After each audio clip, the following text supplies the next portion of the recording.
Everyone noticed Ella the day her laughter disappeared. Not because anyone asked what was wrong, but because silence has a way of announcing itself.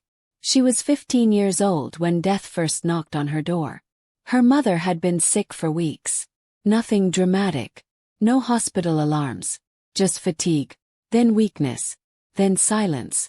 One morning Ella woke up. And her mother didn't. There was no final advice. No goodbye hug. No warning. Just a still body. And a house that suddenly felt too big for a girl so small. 3 months later, before grief had even settled, death returned. Her father died in a road accident. A stranger's voice on the phone. Cold. Professional. Brief. One sentence that shattered what little stability she had left. In that moment, Ella stopped being a child. She became an orphan. And the world did not receive her kindly. Before the burial, relatives filled the compound. Tears flowed freely. Voices overlapped. Promises were spoken loudly. We will raise her. She will continue school. She will not lack. Ella believed them. She had to. She was still just a girl. But after the final prayer, after the soil covered the grave, after the visitors returned to their lives, everything changed. The house was sold. The belongings were shared. And Ella was shared too. From one relative's home to another. Like an obligation. Like a burden no one wanted to carry for long. In one house she slept on the floor. In another she ate last.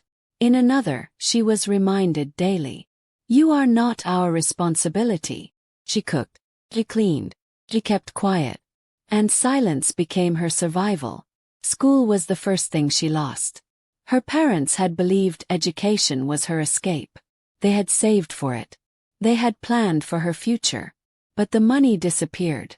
It is finished, they told her. What they didn't say was, we used it. 16, Ella stopped going to school. Not because she wasn't intelligent, but because kindness often ends where convenience begins. At 17 she was sent away again. This time to work. House help. Just until things improve, they said. Things never improved. She woke before sunrise. Worked all day. Slept late into the night. She ate leftovers. Wore old clothes. And learned quickly that crying only made things worse. When she spoke, she was called disrespectful. When she stayed quiet, she was invisible. The world taught Ella a lesson early. Being good does not guarantee protection. Being quiet does not guarantee